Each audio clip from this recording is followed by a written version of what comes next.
السلام علیکم ورحمۃ اللہ وبرکاتہ۔ الحمدللہ وکفا والصلاة والسلام علی عبادہ الذین اصطفیٰ، اما بعد۔ میرے محترم دوستو، نماز کے احکام و مسائل ذکر کیے جا رہے ہیں۔ آج کی گفتگو میں سجدے کے مسائل کو ذکر کیا جائے گا۔ سجدے میں جھکنے کا طریقہ، اللہ اکبر کہتے ہوئے سجدے میں جائیں، صحیح بخاری۔ جھکتے وقت زمین پر پہلے ہاتھ رکھیں پھر گھٹنے۔ نبی مکرم صلی اللہ علیہ وسلم نے فرمایا، اذا سجد احدکم فلا یبرک کما یبرک البعیر ولیضع یدیہ قبل رکبتیہ، سنن ابی داؤد۔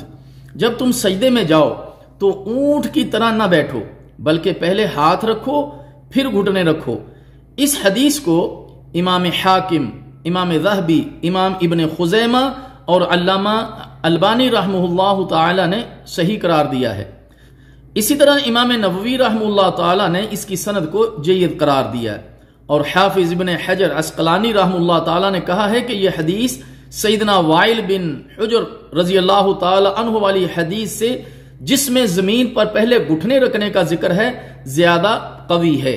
میرے محترم دوستو، یہ بات اپنے ذہن نشین کر لیجئے کہ اونٹ اور دیگر چوپاؤں کے گھٹنے ان کے ہاتھوں یعنی اگلی ٹانگوں میں ہوتے ہیں، لسان العرب، لہذا اونٹ کی طرح نہیں بیٹھنا چاہیے۔ وہ پہلے گھٹنے زمین پر رکھتا ہے اور ہمیں پہلے ہاتھ زمین پر رکھنے چاہیے۔ سیدنا نافع رحمہ اللہ تعالی فرماتے ہیں، انہو کان ابن عمر یضع یدیہ قبل رکبتیہ، وقال كان رسول اللہ صلی اللہ علیہ وسلم یفعل ذلك، ابن خزیمہ۔ سیدنا عبداللہ بن عمر رضی اللہ تعالی عنہ گھٹنوں سے پہلے اپنے ہاتھ رکھا کرتے تھے اور فرماتے تھے کہ نبی مکرم صلی اللہ علیہ وسلم ایسا ہی کیا کرتے تھے۔ اس حدیث کو امام حاکم نے مسلم کی شرط پر صحیح قرار دیا ہے، اور امام ذہبی رحمہ اللہ تعالی نے ان کی موافقت کی ہے، مستدرک حاکم۔ اسی طرح علامہ البانی رحمہ اللہ تعالی نے اس کی سند کو صحیح قرار دیا ہے۔ امام اوزاعی رحمہ اللہ تعالی فرماتے ہیں، میں نے اپنے زمانے کے لوگوں کو دیکھا کہ وہ ہمیشہ اپنے ہاتھ گھٹنوں سے پہلے رکھا کرتے تھے۔ گھٹنے پہلے رکھنے والے جو قائلین ہیں، ان کی دلیل سیدنا وائل بن حجر رضی اللہ تعالی عنہ کی روایت جو وہ دلیل کے طور پر پیش کرتے ہیں، وہ کہتے ہیں کہ رأیت النبی صلی اللہ علیہ وسلم اذا سجد وضع رکبتیہ قبل یدیہ واذا نہض رفع یدیہ قبل رکبتیہ، سنن ابی داؤد۔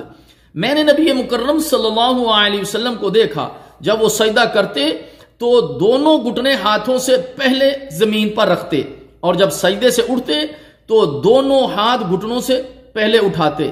میرے محترم دوستو، یہ حدیث ضعیف ہے۔ اس کی سند شریح بن عبداللہ القاضی راوی کی تدلیس کی وجہ سے ضعیف ہے، سلسلہ احادیث ضعیفہ۔ میرے محترم دوستو، جو ہم نے تفصیل بیان کی ہے، اس بات سے ظاہر ہوتا ہے کہ راجح بات یہی ہے کہ سجدے میں جاتے ہوئے آدمی کو گھٹنے کے بجائے پہلے ہاتھ زمین پر رکھنے چاہیے۔